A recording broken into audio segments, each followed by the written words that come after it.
Para já, começamos por falar da insuficiência cardíaca. Estima-se que em Portugal existem 400 mil pessoas com insuficiência cardíaca, mas estas estatísticas têm mais de 20 anos, o que impede, de facto, o conhecimento real sobre o impacto desta doença. E por isso mesmo vamos conhecer um estudo que quer conhecer a prevalência da insuficiência cardíaca e aqui também, em conjunto no consultório, sensibilizar a população para este tema. É nosso convidado e junta-se a nós via Skype o professor Luís Filipe Pereira, é presidente da Associação de Apoio aos Doentes com Insuficiência Cardíaca e também responsável pela campanha Coração Saudável, Coração Feliz. Sr. professor, é um gosto recebê-lo. Muito obrigada por juntar-se a nós.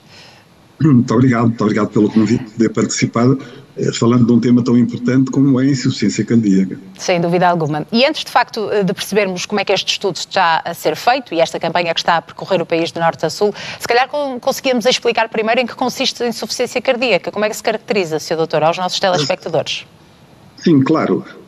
Aliás, essa é uma das dificuldades que nós defrontamos quando pretendemos combater a doença, porque ela é uma doença mal compreendida, normalmente tardiamente diagnosticada e com uma mortalidade elevada. Mas antes de mais, respondendo diretamente à sua questão, o que é a insuficiência cardíaca? Sim. A insuficiência cardíaca é a incapacidade do coração bombear o sangue para as restantes funções do corpo em quantidade suficiente. Portanto, no fundo, é ter uma função cardíaca comprometida. E isto pode ser mais vulgar do que nós pensamos. É uma doença crónica, grave, e que há todo o interesse em diagnosticá-la o mais cedo possível e, sobretudo, também combatê-la. Para isso é necessário de conhecer quais são os seus sintomas, claro. Mas aqui também temos uma dificuldade. É que os sintomas normais, clássicos desta doença, que eu torno a sublinhar, é uma doença grave, crónica, os sintomas confundem-se muitas vezes com o processo de envelhecimento. Os sintomas normais é um cansaço fora do comum, mas cansaço, falta de ar, inchaço nas pernas, por vezes acompanhada de tosse. Todos estes sintomas também são típicos de um processo de envelhecimento e as pessoas muitas vezes quando têm estes sintomas não pensam que podem ter uma coisa um pouco mais grave do que o processo normal de envelhecimento. E daí esta campanha também chamar a atenção para a necessidade das pessoas estarem vigilantes, atentas e de procurarem, digamos, o conselho, normalmente o seu médico assistente, o médico pessoal, para poder averiguar se de facto estamos perante a insuficiência cardíaca. Sr. professor, este estudo que nós, pelo menos este número que nós temos aqui em mãos, as 400 mil pessoas, já tem mais de 20 anos. Porquê tanto tempo até se arrancar agora com um novo estudo de facto sobre a prevalência e a realidade do nosso país? Pois, como dizia muito bem, este estudo que apontou 400 mil pessoas com insuficiência cardíaca data de 1998, para ser mais exato. Sim. Neste momento está em curso um novo estudo, que aliás é coordenado pela Sociedade Portuguesa de Cardiologia, em todo o país, para tentar determinar qual é o número exato, o número atual das pessoas com insuficiência cardíaca. Deixe-me fazer aqui uma ligação que me parece ser importante. A grande parte dos casos, não só, mas uma grande parte dos casos de insuficiência cardíaca situam-se nos estratos etários mais elevados, de pessoas de maior idade. Aliás, há aqui um número que podemos referir. A primeira causa de hospitalização das pessoas com mais de 65 anos é a insuficiência cardíaca. Muito bem. Ora, Portugal está a envelhecer. Portugal é atualmente o 5º país mais envelhecido do mundo. E, portanto, passados 20 anos, o que nós podemos esperar é o agravamento, e se calhar significativo, do número de pessoas com insuficiência cardíaca, porque, situando-se esta doença normalmente nos estados etários mais elevados, e estando o país neste processo de envelhecimento, quase que diria, bastante rápido, o que podemos esperar é que este número que vai sair deste estudo que está normalmente em curso seja mais elevado e, porventura, até bastante mais elevado. Põe uma questão de saúde pública, também põe uma questão de haver meios para combater e para prevenir a população quanto ao risco de contrair a insuficiência cardíaca. Só um último aspecto que está contido na sua questão, porque só agora. Um estudo destes é um estudo para além complexo, do ponto de vista técnico, é também um estudo que tem um custo elevado. E é curioso notar que não é o Estado que está a subvencionar este estudo, é a iniciativa privada.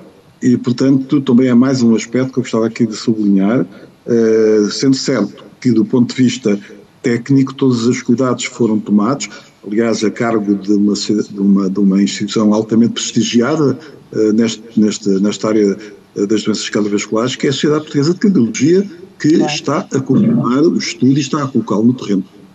Portanto, é muito importante, de facto, falar sobre este assunto e como exemplificou aqui os sinais de alerta, os sintomas, porque vai permitir às pessoas terem conhecimento e se tiverem aqui estes fatores de risco, nomeadamente a idade, que parece-me que é um fator de risco, tentarem encontrar o diagnóstico o mais cedo possível para depois avançar com o tratamento, não é?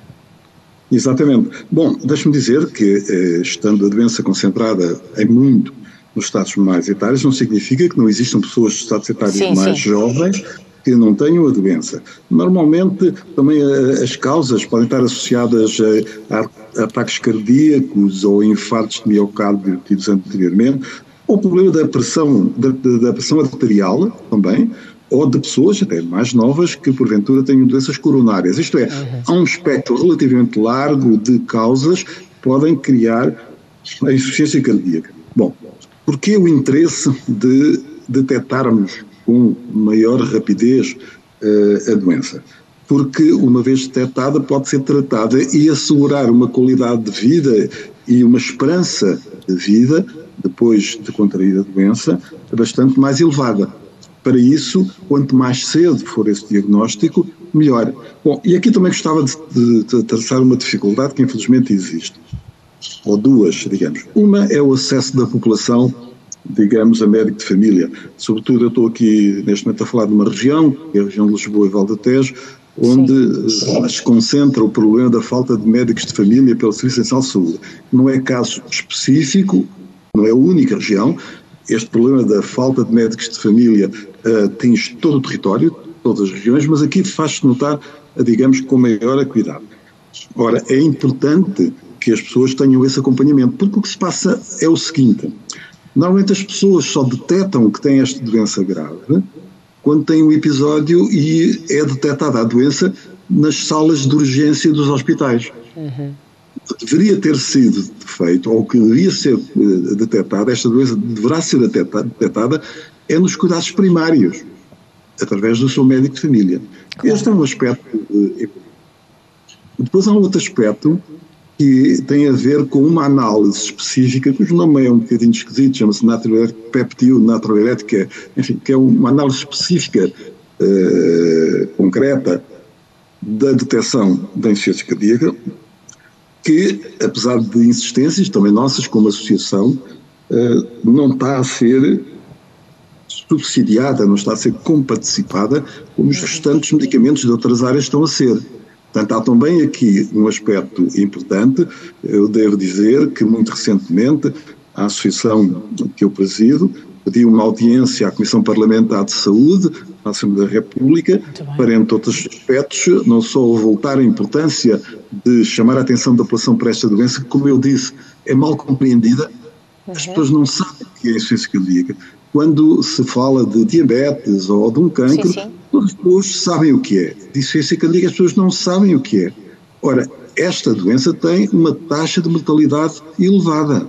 E, portanto, há necessidade de fazer chegar o conhecimento desta doença à população em geral, e é preciso facilitar o acesso da população aos meios diagnósticos, neste caso ao tal exame que não é comparticipado, e ao acesso que as pessoas têm de ter aos cuidados primários. Claro. Ora, não sabendo a doença, não reconhecem os seus sintomas e sinais de alerta e, portanto, desvalorizam muitos destes sintomas que podem, de facto, ser confundíveis com outras patologias, como o cansaço. Todos nós nos sentimos cansados ao longo da nossa vida várias vezes. Sr. Doutor, de que forma, então, é que esta campanha tem avançado e tem chegado às pessoas e tem dado até o diagnóstico, tem feito chegar o diagnóstico às mãos destas pessoas? Como é que, na prática, está a funcionar? Eu deixo-me fazer aqui uma distinção que me parece importante. Sim. Um aspecto é a detecção das pessoas que têm insuficiência cardíaca. mas na impossibilidade de se testar 10 milhões de pessoas, por exagero, como é óbvio, porque esta campanha está a fazer, mais uma vez acentuo em termos científicos, feita pela Sociedade Portuguesa de Cardiologia, é de, com meios móveis, normalmente 2 caminhões, com uma espécie de um laboratório, irem, digamos, encontrando pessoas que têm insuficiência cardíaca para depois extrapolar para o universo total. Bom, portanto, é isto que está a ser feito e, muito bem, o objetivo ou a finalidade deste estudo é determinar o número de pessoas que têm insuficiência cardíaca. Outro aspecto importante é uma campanha de prevenção e de alerta geral para os 10 milhões de pessoas. Aí devo também referir aqui que a associação, apesar de ter meios muito limitados, é bom, por exemplo, eu posso aqui lembrar, nós temos muito poucos meios,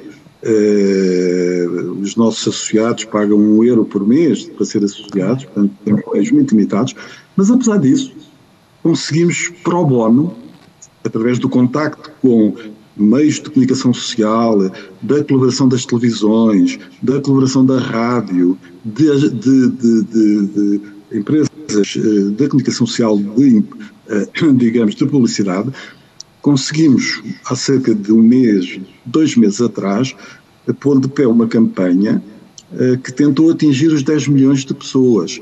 Aliás, campanha essa, infelizmente não teve, digamos, a difusão completa como nós desejaríamos, mas isso só o Estado poderá fazer. Teve, digamos, a participação de uma pessoa bem conhecida, que é o cantor Salvador Sobral. Teve um problema cardíaco, não é? E, digamos que foi resolvido através de um transplante. Portanto, há aqui 2 aspectos. Ambos essenciais. É determinarmos qual o número de pessoas que têm insuficiência cardíaca em Portugal, e na impossibilidade de fazer 10 milhões de testes para todas as pessoas, o que é feito é através de um conjunto científico de amostras determinar e extrapolar para a população. Outro aspecto é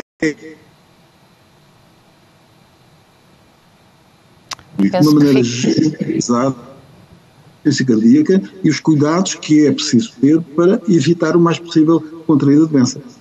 Claro, sem dúvida é aqui um estudo e um trabalho muito, muito importante. Sr. Professor, gostava de terminar também com o papel desta Associação de Apoio aos Doentes com Insuficiência Cardíaca. Portanto, depois do diagnóstico, é normal uma pessoa se sentir um bocadinho sozinha ou até com muitas dúvidas. Pode perfeitamente pedir essa ajuda e acompanhamento nesta associação. Estão de portas abertas. Sim, sem dúvida.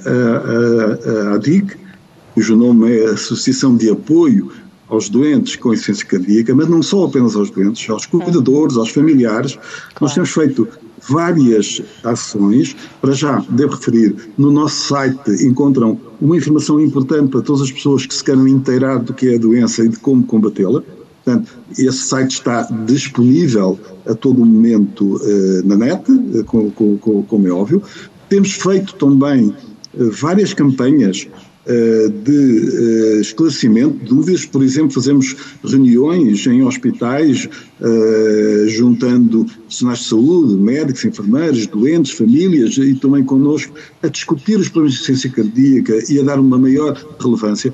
Deixe-me dizer que no tempo da pandemia, em que foi muito difícil estas reuniões face a face, digamos, presenciais, fizemos inúmeros, bastantes mesmo, workshops, portanto, Zoom, para todas as pessoas que quiseram assistir, aberto aos nossos associados, mas não só, também à nossa comunidade, e, por exemplo, no caso da pandemia, dando conta dos perigos que especialmente podiam revestir, a pandemia podia revestir para as pessoas com insuficiência cardíaca, dando conselhos, dando informações. Portanto, nós próprios temos tentado, à nossa medida, com os meios que temos, que são muito limitados, mas que procuramos através de participações, sempre pro bono, que nós podemos pagar, mas que até agora até tenho que agradecer às entidades que connosco nos têm cooperado para levar esta mensagem a todo o país, referindo mais uma vez que esta doença